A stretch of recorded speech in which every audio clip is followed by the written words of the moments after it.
বন্ধুরা, বৃহস্পতিবারের ভিডিওতে আপনাদের সাথে শেয়ার করেছিলাম ট্রেন্ডিং মুভের কথা। সেই অনুযায়ী শুক্রবার দিন আপনারা ট্রেন্ডিং মুভমেন্ট দেখেইছেন ডাউন সাইডের দিকে। টেকনিক্যালি যদি দেখেন, মর্নিং থেকেই কিন্তু একটা সেল সেটআপ তৈরি হবার জায়গা তৈরি হয়েছিল। ফাইনালি এখান থেকে যখন সেল সেটআপের মধ্যে মুভমেন্ট ক্যাপচার করতে শুরু হয়, তারপরে টেকনিক্যালি এইসব জায়গাতে স্কোয়ার আপ কিন্তু চলছিল টেকনিক্যালি।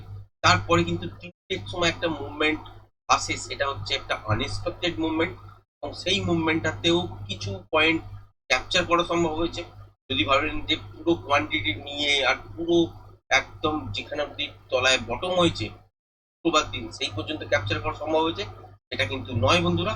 কারণ হচ্ছে এটাই যে ভালো একটা পয়েন্ট ক্যাপচার হবার পর সেখানে কিন্তু আস্তে আস্তে স্কোয়ার আপ করতে হয়। তারপরে তিনটের সময় যে মুভমেন্টটা হয়েছে সেখানে কিন্তু বাদবাকি কোয়ান্টিটি নিয়ে ট্রেল করা হচ্ছিল, এবং সেই কোয়ান্টিটিটা প্রফিট দিয়ে গেছে। একবার এক একটা দিন এমনও যায় যেখানে হয়তো এই ট্রেল করা কোয়ান্টিটিতে খুব বেশি প্রফিট দেয় না, বা কষ্ট কষ্টে কিন্তু বেরোতে হয়। যাই হোক, শেষ হতে গেল ট্রেডিং সেট আপের কথা। কিন্তু আওয়ারলি চার্ট কেন খুলেছি, কারণ হচ্ছে বাজার যেরকম ভাবে তলার দিকের জন্য পড়ছে, সেখান থেকে কি বাউন্স ব্যাক করবে সোমবার, নাকি তলার দিকের জন্য আবারও ডিপ নেবে। পরিষ্কার ভাবে যদি মানে জানতে চান, তাহলে হচ্ছে রেঞ্জ বাউন্ড টাইপের সিচুয়েশন সোমবার দিন বাজারের মধ্যে আপনারা দেখবেন। রেঞ্জ বাউন্ড ছাড়া বড় কিন্তু মুভমেন্ট হবে না। এবার যদি তলার দিকের জন্যই বাজার আসে, সেক্ষেত্রে আপনারা নয়েজ দেখতেই পাবেন, এবং তার সাথে সাথে একটা জায়গা ইম্পর্টেন্ট হয়ে চলেছে, সেটা হচ্ছে 23,360 350, ঠিক এই জায়গাটার কাছাকাছি পর্যন্ত। তো এই লেভেলটা পর্যন্ত বাজার তলার দিকের জন্য নেমে আসতেই পারে, তারপর এখান থেকে উপরের দিকের জন্য ঘুরতে পারে। আর এই লেভেলটা যদি ব্রেক করে ক্লোজিং দিয়ে দেয়, বা যদি দেখেন যে এই লেভেলটা ব্রেক করে কন্টিনিউ চলছে, তাহলে কিন্তু এখান থেকে তলার দিকের জন্য মুভমেন্ট আরো কিন্তু ডিপ হবে। মোটামুটি ভাবে যদি দেখেন 23,600 এই জায়গাটার কাছাকাছি বন্ধ করেছে, 609 বা 600 কাছাকাছি তলার দিকে যদি আসেও, 360-62 পর্যন্ত রেঞ্জ বাউন্ডের মুভের জন্য পারফেক্ট। এবার যদি দেখা যায় যে তলার দিকে বেশ কিছুটা এসছে, কিন্তু 23,360-62 আসেনি, বা এখান থেকেই আপসাইডের দিকের জন্য মুভমেন্ট করছে, তাহলে সেক্ষেত্রে কিন্তু নয়েজ সৃষ্টি করবে বেশি। কারণ হচ্ছে উপর থেকে তলার দিকে যখন পড়েছে আওয়ারলি চার্ট অনুযায়ী দেখেন, তাহলে এই যে সুইংটা দেখতে পাচ্ছেন, যেটা হচ্ছে 24,090 বা 100-র কাছাকাছি আছে, বা এইখানে দেখতে পাচ্ছেন 24,000-এর হাতে এখানে আছে। তো এই জায়গাটা ব্রেক করার পরই কিন্তু বাজারের মধ্যে মোমেন্টাম আসবে, আদারওয়াইজ কিন্তু নর্মালি আসতে চাইবে না, সেক্ষেত্রে কি নয়েজ সৃষ্টি হবে।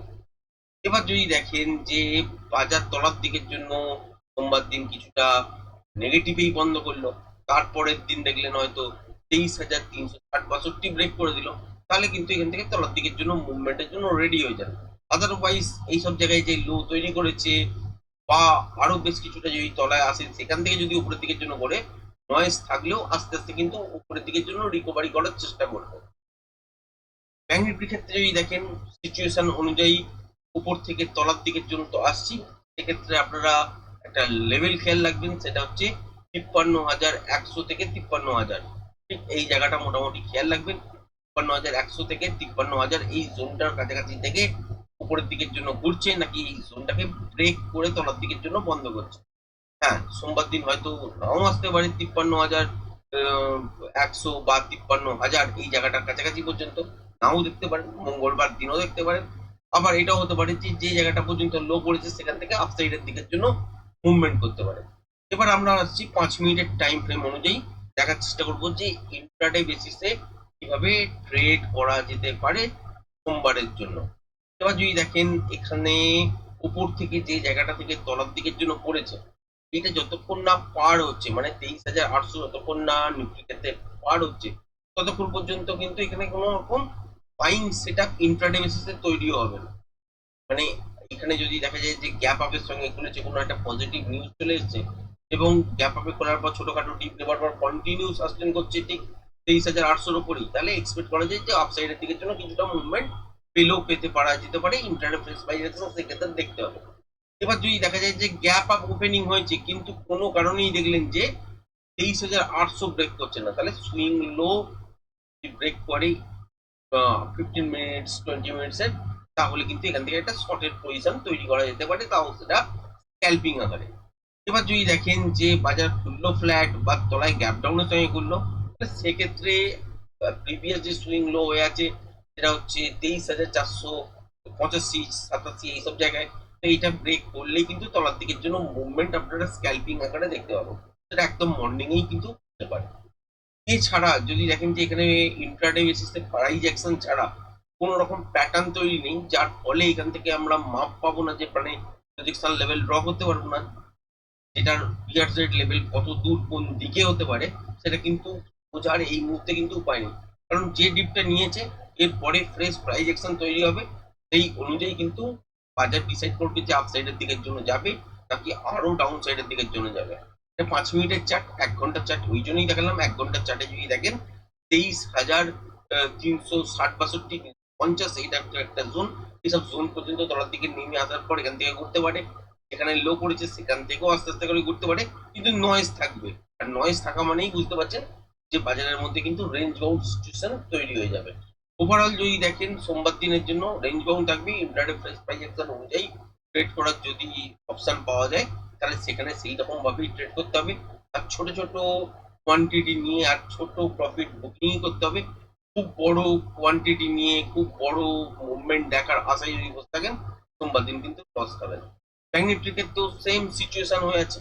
ব্যাংক নিফটিতে যদি দেখা যায় যে এই যে 55,200 এখানে এই যে সুইং হাই গুলো হয়ে গেছে পরপর 3 বার, মোটামুটি 55,200 কাছাকাছি, তো 184 200 যাই হোক, এইটাকে যদি ব্রেক করে কন্টিনিউ সাস্টেন করতে শুরু করে বা গ্যাপ আপে এর ওপর হলে তবেই কিন্তু চান্সেস তৈরি হচ্ছে যে এইসব জায়গায় যদি বারবার তলার দিকে আসার চেষ্টা করে কিন্তু ব্রেক না করে তাহলে সুইং হাই ব্রেক করলে তবে আপসাইডের দিকের জন্য। আদারওয়াইজ যদি দেখা যায় যে গ্যাপ আপ হয়েছে কিন্তু কোনো কারণে দেখলেন যে 55,184 200 এই জায়গাটা ব্রেক করতে পারছে না, তাহলে সুইং লো ব্রেক করলে একটা স্ক্যাল্পিং মুভমেন্ট তলার দিকের জন্য পেতে পারে। আবার যদি দেখা যায় যে ছোটখাটো গ্যাপ আপ হয়েছে, আগের যে প্রিভিয়াস সুইং দেখতে পাচ্ছেন যেটা হচ্ছে তিনটের সময় মুভের আগে পর্যন্ত, যেটা হচ্ছে 54,700 কাছাকাছি, তো এই জায়গাটার কাছাকাছি খুলেছে কিন্তু এটাই ব্রেক করতে পারেনি, তাহলেও কিন্তু same situation, swing low break করলে তলার দিকের জন্য একটা স্ক্যাল্পিং মুভমেন্ট হতে পারে। আর যদি দেখা যায় যে ফ্ল্যাট খুলে তলার দিকে এসছে বা গ্যাপ ডাউনের সঙ্গে এগুলেছে, তাহলে সেই ক্ষেত্রেও previous day swing low break করলেই তলার দিকের জন্য কিছুটা মুভমেন্ট স্ক্যাল্পিং আকারে পাওয়া যেতে পারে। বাদ বাকি এখান থেকে আবার রিভার্সাল প্যাটার্ন ইন্টারডে বেসিসে তৈরি হবে নাকি কন্টিনিউশন প্যাটার্ন তৈরি হবে সেটা ইন্টারডে ফেস প্রেডিকশন দেখলেই তবে বুঝতে পারবেন। এখানে প্যাটার্নের কোনো ধরনের মুভমেন্ট বোঝার জন্য যে প্রজেকশন লেভেল ড্র করার জন্য যেরকম ক্রাইটেরিয়া লাগে সেইগুলো কিন্তু মিসম্যাচ হয়ে আছে।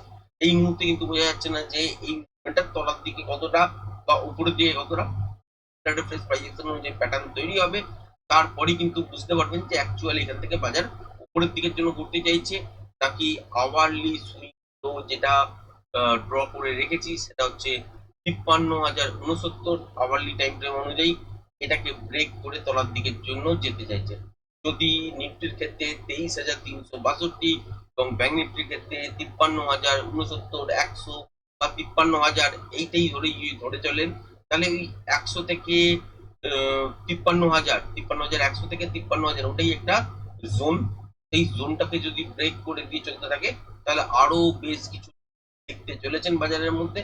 আদারওয়াইজ এইসব জোন গুলোকে যদি ব্রেক না করতে পারে তাহলে এখান থেকে আস্তে আস্তে করে বাউন্স করার চেষ্টা করবে, সেক্ষেত্রে নয়েজও কিন্তু আমরা পাবো।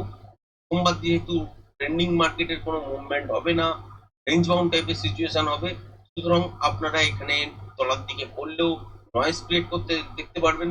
উপরের দিকের জন্য বাউন্স করতে চাইলে আরো বেশি নয়েজ ক্রিয়েট হবে, সেখানে ট্রেডিং সেট আপ হয়তো বেরোবে না খুব ভালো। আর যদি দেখা যায় যে ট্রেডিং সেট আপ বার করতেই হয় একদম মর্নিং এর দিকে সুইং লো বা সুইং হাই ব্রেকের পর যে মুভমেন্টটা পাওয়া যায় সেইখানেই ট্রেড করতে হবে। বাদ বাকি যত বেলা বাড়বে তত কিন্তু নয়েজ তৈরি হবে, সেখানে যদি একটা ফ্রেশ প্রাইজেকশন অনুযায়ী প্যাটার্ন তৈরি হয় তাহলে ট্রেড করা যাবে, আদারওয়াইজ যদি নয়েজ বেশি থাকে তাহলে সেখানে ট্রেড করা যাবে না। তো ওভারঅল হচ্ছে এই সিচুয়েশন। আজকের ভিডিওটা এই পর্যন্তই রাখছি, ধন্যবাদ।